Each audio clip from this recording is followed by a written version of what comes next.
Hola chicos, espero que se encuentren bien en esta situación de contingencia y que estén tomando las medidas adecuadas.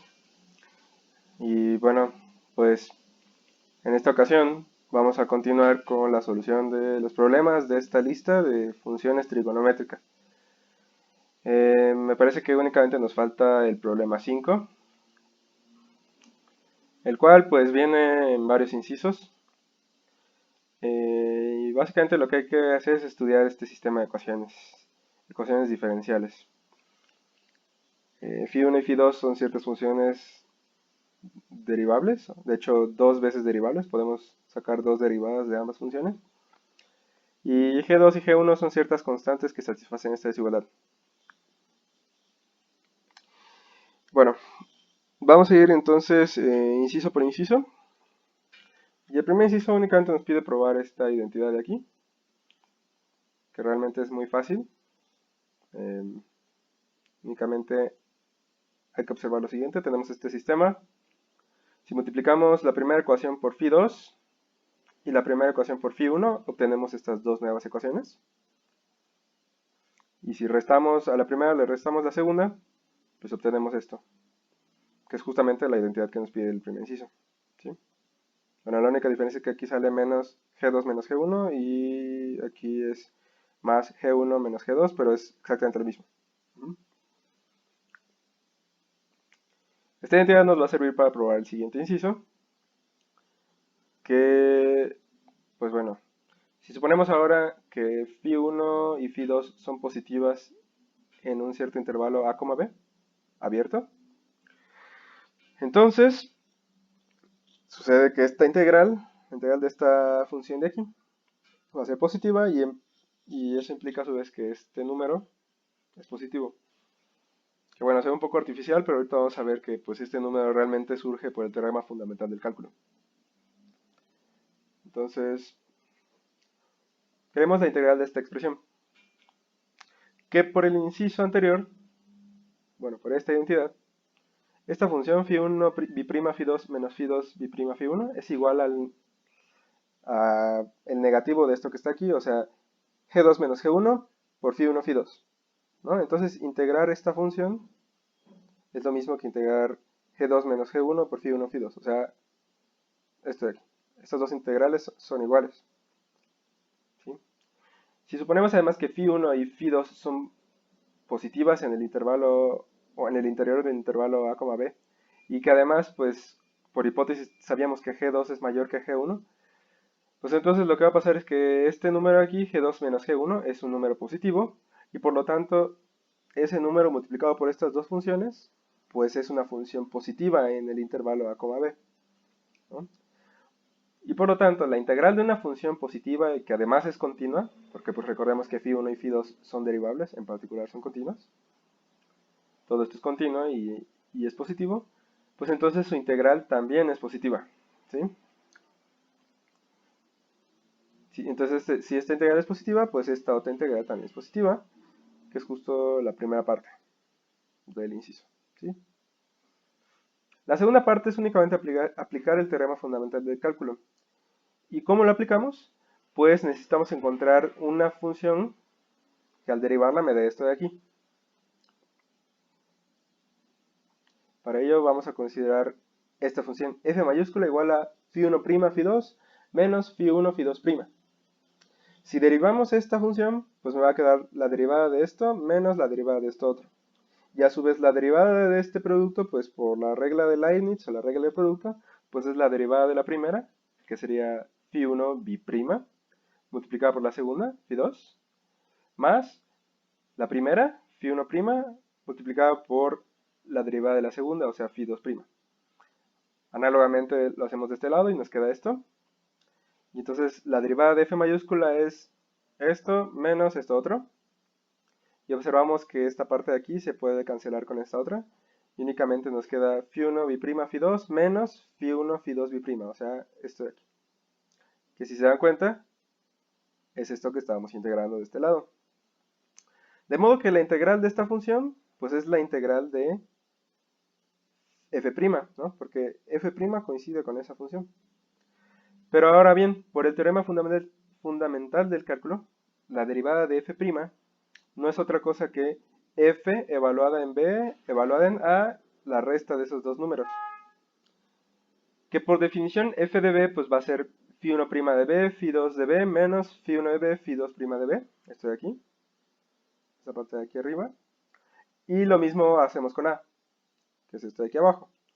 Y si reordenamos toda esta expresión, pues lo podemos escribir así, ¿no?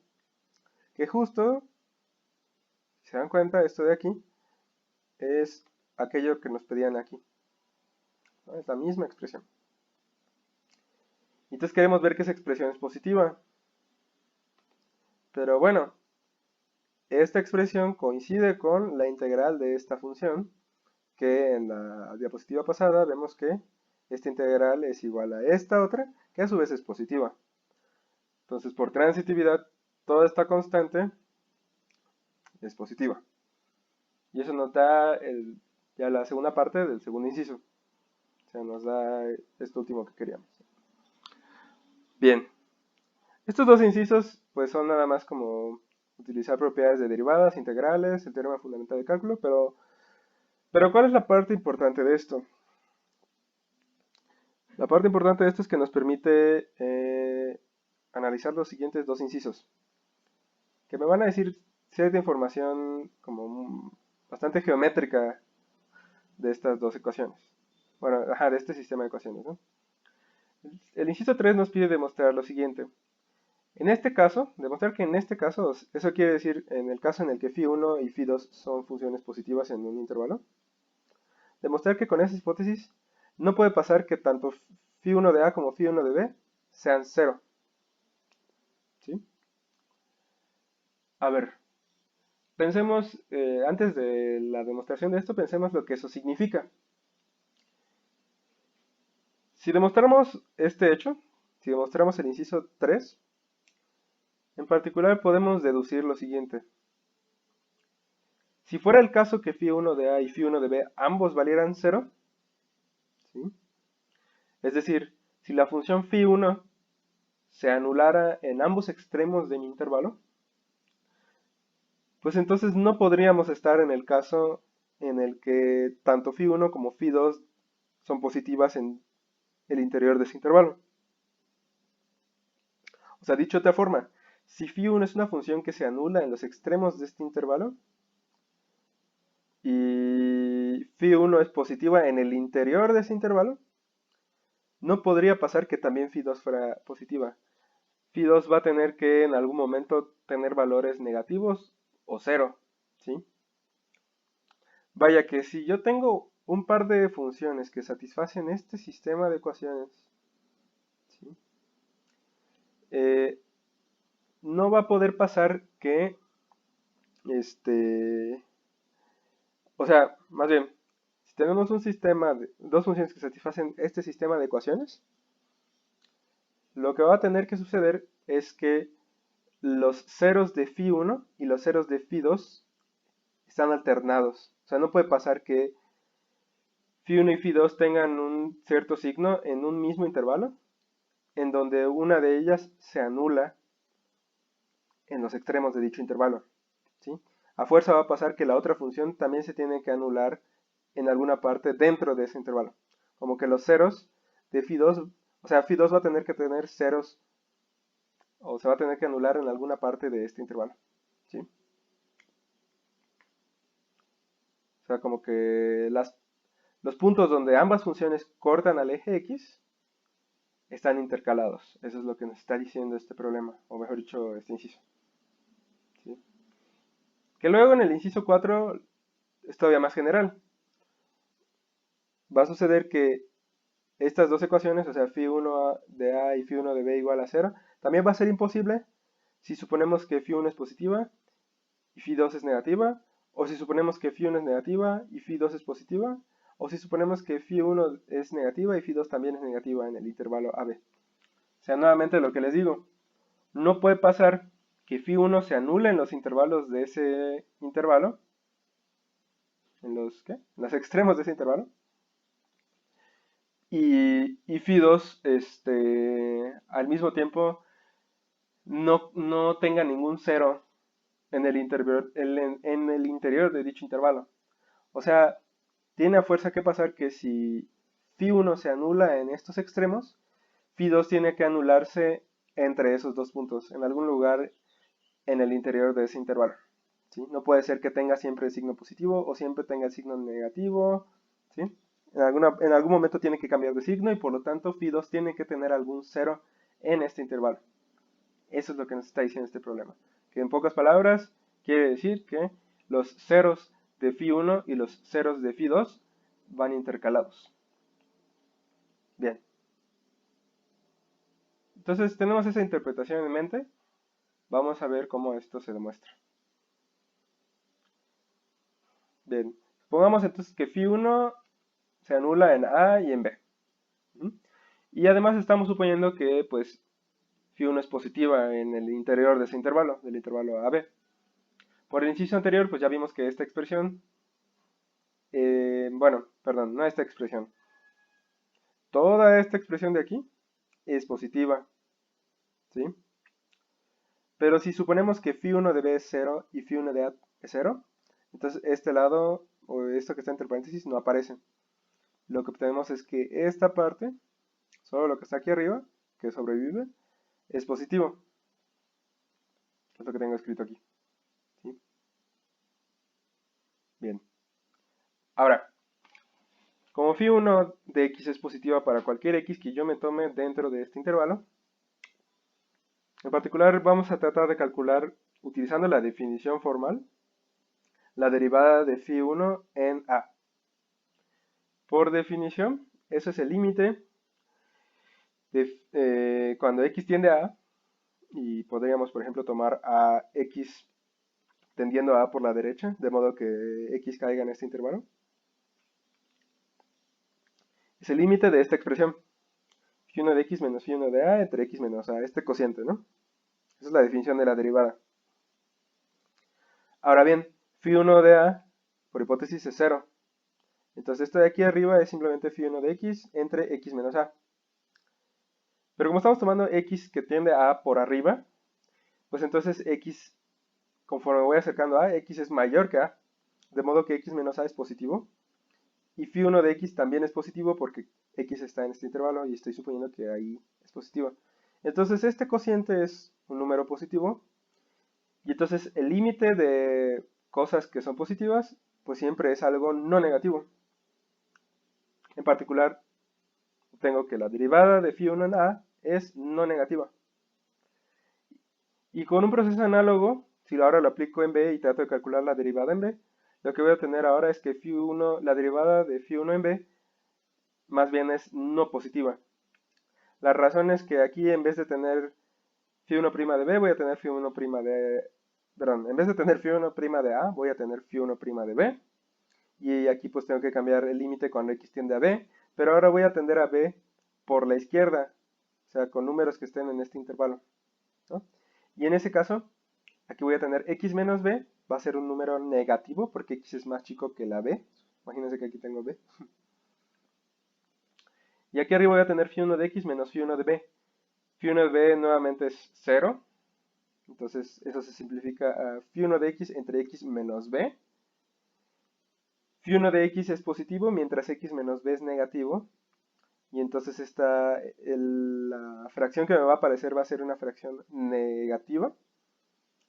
Y en el límite pues voy a tener algo no positivo, ¿sí?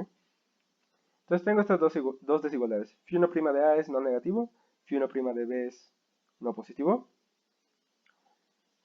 Y estas dos desigualdades vamos a enchufarlas aquí para llegar a una contradicción. Porque recuerden que queremos ver que esto no es posible, ¿no? Entonces como estamos suponiendo que esto pasa, pues lo que vamos a tener que buscar es una contradicción.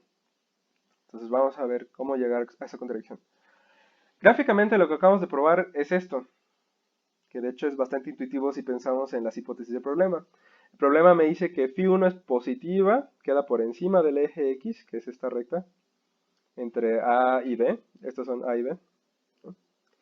Que en a vale 0, en b vale 0, pues entonces lo único que puede pasar es que la pendiente en A sea positiva. O sea, si si phi1 de A es 0 y luego empieza a ser positivo, pues eso significa que tiene que crecer la función, lo cual quiere decir que la derivada en ese punto es positiva y tiene una pendiente así.